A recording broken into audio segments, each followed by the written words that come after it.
साथियों नमस्कार, स्वागत है आपका जीएस फोरम ऑफिशियल में। आप में से बहुत सारे लोग ऐसे होंगे जो लगातार मेंस दे रहे हैं। कुछ लोग ऐसे भी होंगे जो अभी बिल्कुल शुरू करना चाह रहे हैं। चुनौतियां सारी मेंस की हैं। आप ये जानते हैं कि यदि मेंस में आपका नंबर अच्छा आया तो इंटरव्यू में थोड़े कम मार्क्स मिलते हैं, तब भी आपको अच्छी पोस्ट मिल जाती है। हालांकि यदि बहुत अच्छी पोस्ट चाहिए तो मेंस और इंटरव्यू दोनों में ही अच्छा परफॉर्म करें। फिर भी चूंकि इंटरव्यू का दायरा थोड़ा कम कर दिया गया तो वो काफी राहत भरी बात थी कि यदि आपकी कलम में अच्छी ताकत है तो आप अच्छा परफॉर्म करेंगे। समस्याएं वही हैं, जो लोग लगातार लिख रहे हैं मेंस और अनफॉर्चुनेटली पोस्ट नहीं मिल पा रही है, डिजायर्ड पोस्ट नहीं मिल रही है। इसका मतलब है कि कोई थोड़ी बहुत कहीं कमी है। कभी जीएस पेपर 1 में, कभी 2 में, कभी 4 में, कभी 5 में, कभी 3 में, कभी 6 में, कभी हिंदी में, कभी एसए में, कहीं ना कहीं कुछ ना कुछ लैग कर रहा है। उसे कैसे ठीक करना है वो भी बताऊंगा। साथ में जो लोग बिगिनर हैं, बिल्कुल बेसिक से शुरू कर रहे हैं, अभी तैयारी शुरू करना चाह रहे हैं, आंसर राइटिंग शुरू करना चाह रहे हैं, उनके लिए भी बड़ा काम का है। क्या क्या आपको करना होगा वो सब एक एक करके हम लोग डिस्कस करते हैं। वीडियो को लास्ट तक देखेंगे तो पूरी बातें क्रिस्टल क्लियर होंगी। और जो बातें आपको बताई जा रही हैं बिल्कुल वैज्ञानिक रणनीति के आधार पर बताई जा रही हैं, तो तसल्ली से समझने की कोशिश करिएगा। कैसे शुरू करना है, कहां से शुरू करना है, वो सब एक एक स्टेप करके हम सब कुछ आपको बताते हैं कि how to start answer writing specially for PCS mains 2024। वैसे 25 26 जो भी आप लिख रहे होंगे वहां तक ये काम करेगा आपके साथ। देखो, सबसे पहले क्या होता है, दुनिया का इतिहास आप पढ़ते होंगे तो हम लोगों को जो काम करना होता है उसके लिए पहले जो रिक्वायरमेंट्स होती हैं, जो आवश्यकताएं हैं, जो आवश्यक इसेंशियल्स हैं, उनको पहले आपको इकट्ठा करना है। तो पहले एक एक करके समझिए कि वो क्या है।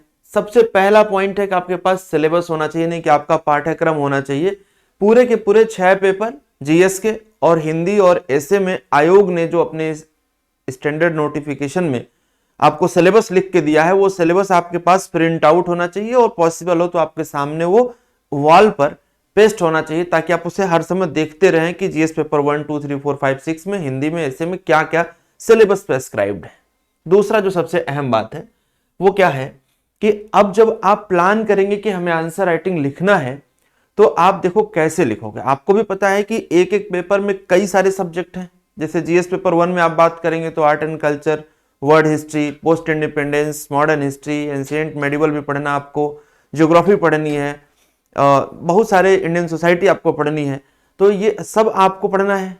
तो सबसे पहला काम तो आप ये करेंगे कि सब्जेक्ट वाइज एक अपना अप्रोच डेवलप करेंगे कि आज मैं हिस्ट्री का, कल पॉलिटी का, ज्योग्राफी का, इकोनॉमी का, ऐसे सब्जेक्ट वाइज पहले तय करोगे, बेसिक पर बिल्कुल चलते हुए कि सब्जेक्ट वाइज आपके पास एक शेड्यूल होना चाहिए कि आप किस दिन कौन से सब्जेक्ट का आंसर राइटिंग करेंगे, ताकि उससे पहले आप पूरा उस सब्जेक्ट का एक बार गो थ्रू करें, एक बार अच्छे से उसे रिवाइज करें।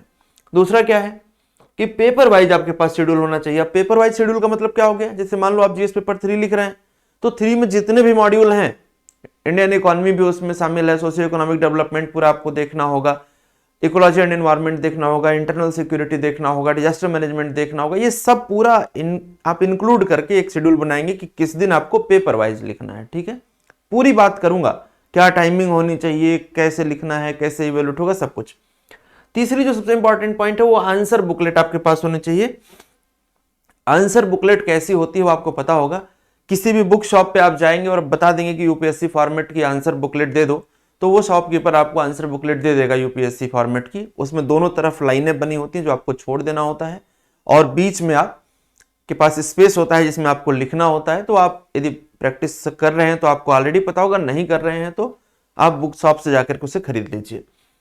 तो ये बुकलेट होना चाहिए।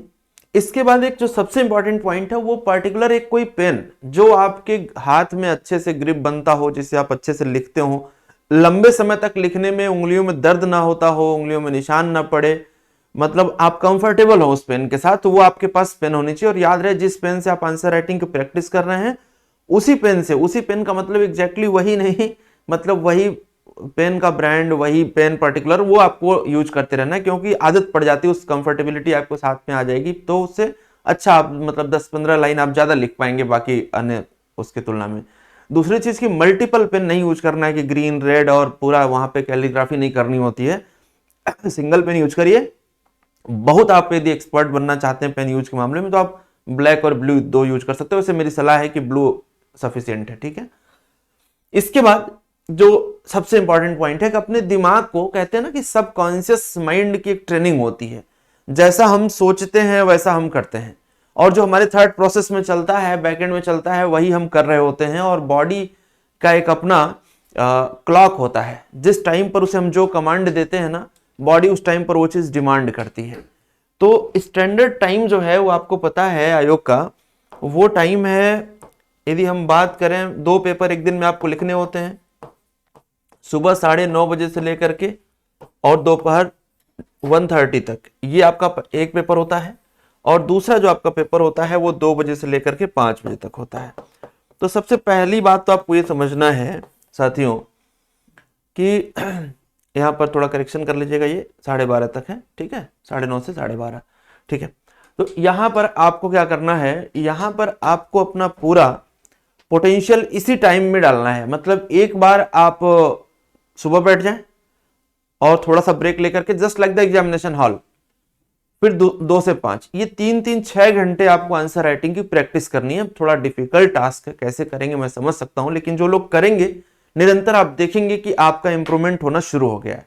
एग्जाम में तो यही करना है ना, और लगातार 6 दिन करना है। तो हम क्यों ना ऐसा करें कि उसे अभी से पूरी तरह से अपनी आदत में डेवलप कर लें। हम 6 दिन नहीं, हम जब तक एसडीएम बन नहीं जाएंगे तब तक ये करते रहेंगे और कर सकते हैं।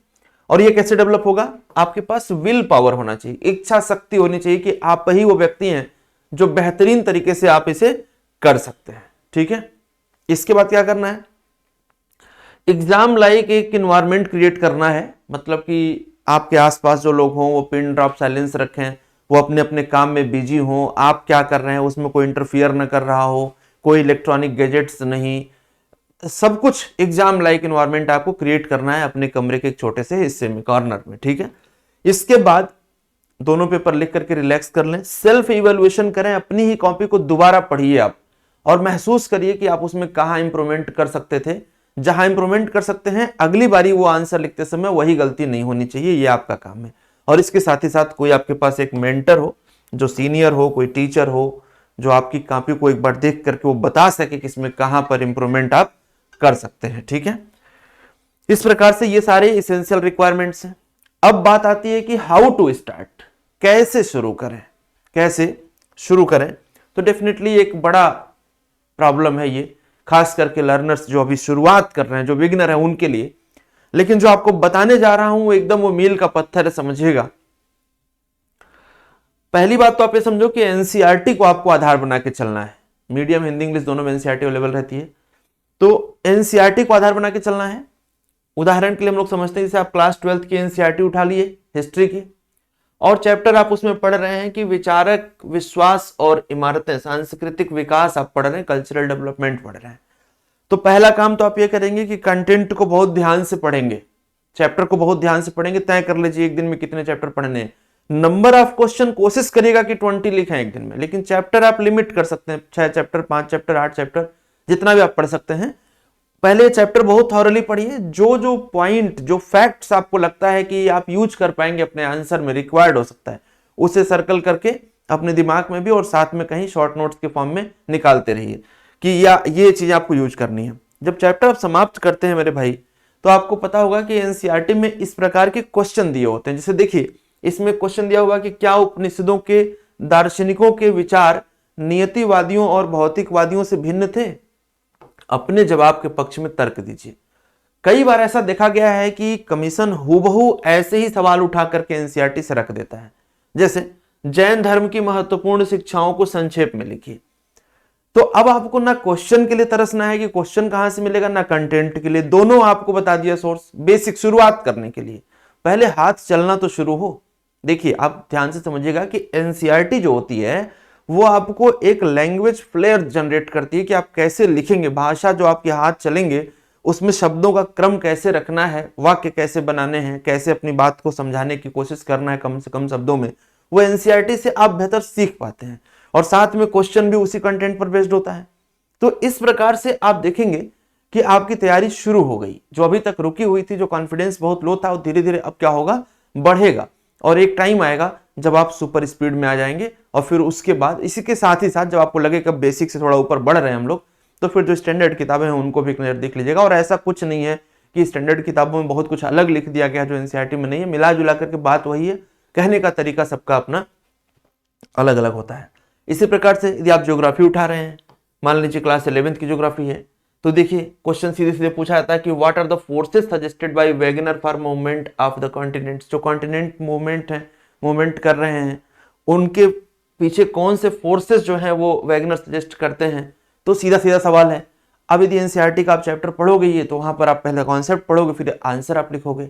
तो मैं ये कह पा रहा हूं और आप मुझे लगता है आप समझ गए होंगे मेरी बात को कि डरना नहीं है, घबराना भी नहीं। आंसर राइटिंग कोई ऐसा नहीं कि बहुत रॉकेट साइंस है जो बहुत उसके लिए यूनिक स्ट्रेटजी होती है कि वो आप जानेंगे तभी आंसर कर पाएंगे। हाँ, ये सच है कि आंसर राइटिंग के लिए आपको थोड़ा एफर्ट करना पड़ेगा और ये एकदम क्लियर है कि प्री आप जितनी बार भी क्वालिफाई कर लो, जब तक मेंस में अच्छे मार्क्स नहीं आएंगे तब तक आपका काम हो नहीं पाएगा। अब कैसे उसमें हम आपकी क्या मदद कर सकते हैं उसके लिए भी है जरूरी है बताना आपको। देखिए कई बार ऐसा होता है कि हमें बेसिक ही नहीं पता होता है, तो बेसिक में हम पढ़ने की कोशिश करते हैं तो वो समझ में नहीं आता है।